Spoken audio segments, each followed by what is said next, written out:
Hai semuanya, apa kabar hari ini? Ibu harap semua dalam keadaan sehat ya. Puji Tuhan, pada saat ini kita kembali diberikan kesempatan untuk belajar firman Tuhan ya. Nah, kali ini kita akan belajar penerapan dari hukum yang ke-8 sampai hukum yang ke-10 ya.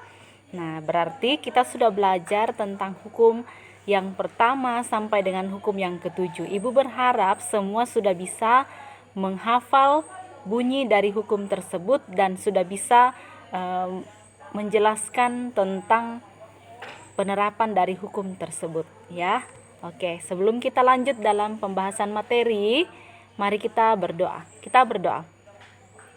Bapa, kami bersyukur kepadamu pada pagi hari ini. Tuhan sudah memberikan kami waktu untuk belajar pada saat ini. Terima kasih untuk anak-anakmu yang sudah menghafal dari pagi, dan pada saat ini Tuhan kami akan mendengarkan penjelasan materi dari hukum yang ke-8 sampai hukum yang ke-10. Kiranya Tuhan memberkati kami sehingga kami dapat memahami materi hari ini. Ampuni salah dan dosa kami. Terima kami datang berdoa hanya di dalam nama Tuhan Yesus. Amin. Oke, tema kita pada hari ini masih hidup benar dengan sesama ya. Hidup benar dengan sesama ya. Jadi ini tema kita dari sepanjang hukum yang ke-5 sampai hukum yang ke-10 ya. Nah, kita mulai dari perintah yang ke-8 ya. Siapa yang tahu apa bunyi dari perintah yang ke-8? Ya. Oke. Nah, seperti yang sudah anak-anak semua tulis di buku catatannya ya. Perintah yang ke-8 itu bunyinya adalah jangan mencuri ya. Jangan mencuri ya. Nah, pasti semua tahu ya apa itu mencuri ya. Mencuri artinya mengambil milik orang lain tanpa izin ya. Mengambil milik orang lain tanpa izin atau dengan tidak sah, biasanya dengan sembunyi-sembunyi ya. Nah, bentuk-bentuk dari tindakan pencurian ya, mencuri ini ya. Yang pertama yaitu perampokan ya, kemudian ada penggelapan uang ya, kemudian menyontek ya, itu juga tergolong mencuri ya. Kemudian mencuri ya, mengambil misalnya barang orang lain ya, pokoknya milik orang lain ya, itu. Jadi semua ini adalah contoh-contoh tindakan pencurian ya, dan ini sangat dilarang oleh Tuhan ya. Kita akan melihat contoh dalam Alkitab ya. Kalau kita baca kitab Yosua pasal 7 ya, di situ ada seorang yang bernama Akan ya. Akan ini dari suku Yehuda. Nah, ketika mereka sudah menyeberangi sungai Yordan ya, Allah meminta mereka untuk memasuki kota Yeriko ya, atau merebut kota Yeriko. Tetapi Allah sendiri yang memberikan perintah bagaimana cara mereka untuk dapat merebut kota Yeriko tersebut ya. Nah, tapi sebelum masuk ke kota Yeriko, Tuhan sudah memberikan perintahnya kepada bangsa Israel. Apa perintahnya? Perintahnya adalah mereka tidak boleh mengambil barang-barang yang dikhususkan untuk Tuhan ya. Jadi ada emas, perak, tembaga ya, dan barang-barang berharga lainnya ya, dikhususkan untuk perbendaharaan rumah Tuhan. Jadi itu akan dikumpulkan kemudian nanti dijadikan perbendaharaan rumah Tuhan. Tetapi apa yang dilakukan oleh Akan? Akan mengambil barang-barang yang dikhususkan untuk Tuhan, lalu dia membawa masuk ke dalam kemahnya dan menguburkannya di dalam tanah ya. Dia menggali tanah lalu menimbun barang-barang itu di dalam tanah ya. Itu yang dilakukan oleh Akan, sehingga ya Tuhan menghukum mereka. Bukan hanya Akan tetapi juga bangsa Israel ya. Pertama dari bangsa Israel apa? Ketika mereka menyerang kota Ai ya, mereka dikalahkan. Yosua kemudian bertanya kepada Tuhan, mengapa mereka sampai dikalahkan ya? Lalu Tuhan menjawab bahwa karena kamu di antara kamu ada yang tidak setia ya, ada yang tidak setia. Itu yang dikatakan oleh Tuhan ya. Nah, kemudian Tuhan mengatakan, ada yang mengambil barang-barang yang dikhususkan untuk perbendaharaan rumah Tuhan, ya. Nah, setelah mendengar itu, Yosua kemudian pergi kepada bangsa Israel, ya. Kemudian dia memeriksa, ya, bangsa Israel, dan kedapatanlah dari suku Yehuda, ya, dari keluarga yaitu Akan, ya, Akan. Jadi Akan mengambil barang yang dikhususkan untuk Tuhan dan menyembunyikannya di bawah tanah dalam kemahnya, ya. Akibatnya apa? Bagaimana sehingga murka Tuhan itu menjadi surut, ya. Akan dan keluarganya menerima hukuman, ya. Jadi mereka dibawa ke lembah Akor, ya, dan di sana mereka dilempari dengan batu, ya, dan dibakar, ya. Itu. Jadi itulah hukuman yang diberikan kepada Akan, ya. Jadi di sini kita melihat bahwa Tuhan sangat tidak senang, ya. Tuhan sangat tidak senang dengan tindakan pencurian, ya. Nah, selanjutnya dalam kisah Perjanjian Baru, kita juga melihat kisah dari Onesimus, ya. Onesimus itu adalah budak dari Filemon, ya. Apa yang dia lakukan? Dia mengambil barang milik tuannya dan melarikan diri, ya. Setelah itu, ya, dia ditangkap dan dipenjara, dan di dalam penjara dia bertemu dengan Paulus, ya. Nah, setelah ia mendengarkan Injil, berita Injil yang disampaikan oleh Paulus, ya, dia kemudian bertobat, ya. Nah, ada beberapa ayat Alkitab, ya, yang mengingatkan kita untuk, ya, bekerja keras, ya. Yang pertama dari Amsal pasal 6 ayat 6. Di situ dikatakan, "Hai pemalas, pergilah kepada semut, perhatikanlah lakunya dan jadilah bijak." Ya, biasanya orang yang suka mencuri, ya, itu adalah orang-orang yang malas bekerja, ya. Dia hanya maunya yang instan, ya, maunya cepat mendapatkan, ya, tanpa melalui proses, ya. Nah, bagi mereka dikatakan, ya, pergilah kepada semut, ya, perhatikan lakunya dan jadilah bijak. Semut itu sangat rajin bekerja, ya, binatang pekerja keras. Mereka bisa melihat waktu yang tepat, ya.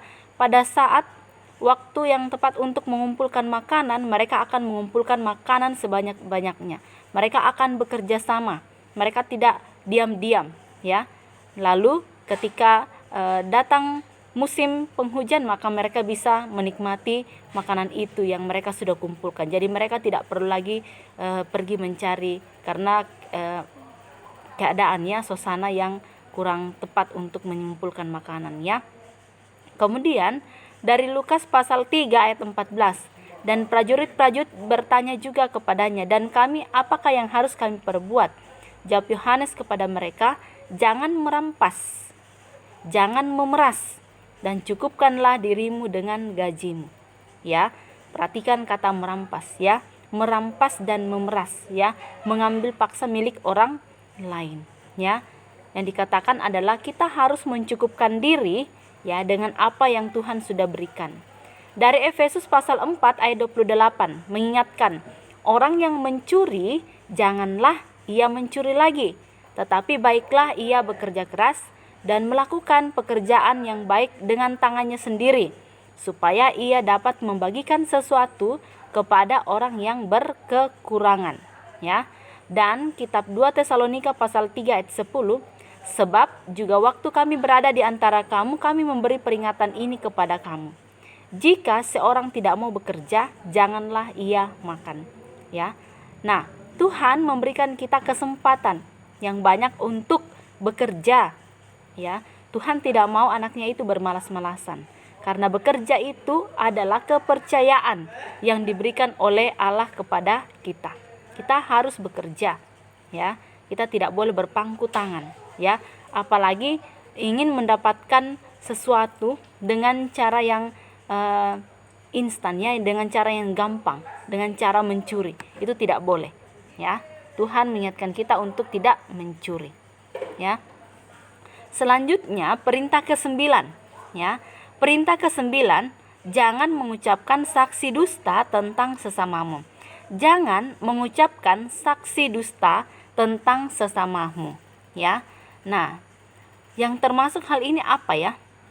Contohnya, bersumpah palsu, ya.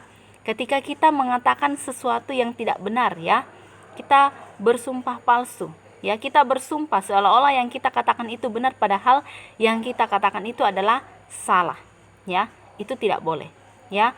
Kemudian berbohong, ya, mengatakan sesuatu dengan tidak benar, ya, dan tidak jujur, ya. Apa yang Tuhan Yesus ajarkan, ya? Tuhan Yesus katakan dalam Matius pasal 5 ayat 37, "Jika ya, hendaklah kamu katakan ya. Jika tidak, hendaklah kamu katakan tidak. Apa yang lebih daripada itu berasal dari si jahat." Ya. Nah, Amsal 2 ayat 7 juga mengatakan, "Ia menyediakan pertolongan bagi orang yang jujur, menjadi perisai bagi orang yang tidak bercela lakunya." Ini jaminan bagi kita, ya, bahwa ketika kita jujur, Tuhan akan selalu menolong kita, ya. Nah, jadi apa yang bisa kita lakukan? Ya, yang bisa kita lakukan adalah belajarlah untuk mengatakan sesuatu yang benar, ya. Belajarlah untuk mengatakan sesuatu yang benar, ya. Jangan katakan sesuatu yang tidak benar, ya. Nah, perintah ke-10. Perintah ke-10 itu dari Keluaran pasal 20 ayat 17, ya. Dikatakan, "Jangan mengingini rumah sesamamu. Jangan mengingini istrinya atau hambanya laki-laki, atau hambanya perempuan, atau lembunya, atau keledainya, atau apapun yang dipunyai sesamamu." Ya, perhatikan kata jangan mengingini, ya. Mengingini itu menginginkan sesuatu yang dipunyai oleh orang lain, ya. Nah, perintah ini melarang seseorang untuk mengingini atau menghasratkan, ya, hal-hal yang dilarang, ya. Nah, kita tidak boleh iri terhadap milik orang lain. Biasanya muncul keinginan itu karena kita iri, orang lain punya sementara kita tidak, ya. Kita iri kepada barang yang dimiliki oleh orang lain. Kita pun menginginkannya. Hati-hati, karena itu bisa menimbulkan rancangan yang jahat, ya. Kita iri hati melihat apa yang dipunya oleh orang lain, ya, bisa menimbulkan rancangan yang jahat dalam diri kita, ya. Kita berpikir bagaimana supaya saya bisa memiliki hal itu dengan cara yang tidak benar, ya. Itu hati-hati, ya. Dan yang terakhir adalah kita harus bersyukur, ya. Untuk menjauhkan keinginan terhadap milik orang lain, maka kita harus bersyukur atas apa yang Tuhan sudah berikan kepada kita, ya. Berkat Tuhan itu cukup bagi kita, ya. Tuhan sudah tahu, ya, apa yang kita butuhkan, ya, dan Tuhan mencukupkan itu dalam kehidupan kita, ya. Oleh karena itu kita harus mencukupkan diri dengan berkat yang sudah diberikan Tuhan kepada kita, ya. Nah, tidak boleh iri kepada orang lain, ya. Jadi belajar untuk berterima kasih kepada Tuhan, ya. Berterima kasih kepada Tuhan atas apa yang Tuhan berikan, ya. Nah, kebanyakan orang itu menginginkan yang lebih dari itu, ya. Karena dia menginginkan yang lebih dari itu, ya, dia melakukan hal-hal yang tidak benar, ya. Itu. Jadi ini juga perlu kita waspadai dalam kehidupan kita sehari-hari, ya. Jadi anak-anak, ya, dari hukum ke-8 kita diingatkan untuk, ya, tidak mengambil milik orang lain, ya. Orang lain itu termasuk orang-orang yang ada di rumah kita, tidak boleh, ya. Kalau kita membutuhkan sesuatu, ya, anak-anak bisa menyampaikannya kepada orang tua, ya, atau kakak, ya, atau om dan tante jika tinggal dengan om dan tante, ya. Disampaikan, ya, apa yang kita butuhkan, ya. Jangan mengambil sendiri, ya, itu tidak boleh, ya. Jadi belajar untuk melakukan hal-hal yang benar, ya. Dan hukum yang ke-9 mengingatkan kita untuk selalu mengatakan sesuatu yang benar, ya. Jika ya, katakan ya, jika tidak, katakan tidak, ya. Belajarlah untuk berbuat jujur, ya. Dan yang terakhir mengingatkan kita untuk tidak iri hati kepada apa yang dipunyai oleh orang lain, ya. Jangan kita menginginkan apa yang dipunyai oleh orang lain lalu kita melakukan hal-hal yang salah, ya. Jadi itu penjelasan tentang materi kita pada hari ini, ya, dari hukum yang ke-8 sampai hukum yang ke-10. Dengan demikian, ya, penjelasan tentang 10 hukum itu sudah selesai.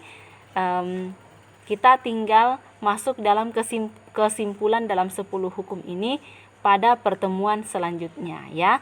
Nah, untuk aktivitas selanjutnya anak-anak boleh menghafal, ya.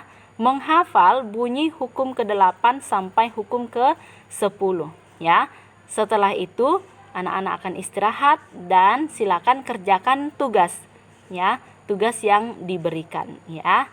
Tetap semangat di rumah, tetap belajar dengan tekun. Tuhan Yesus memberkati anak-anak semua. Mari kita berdoa.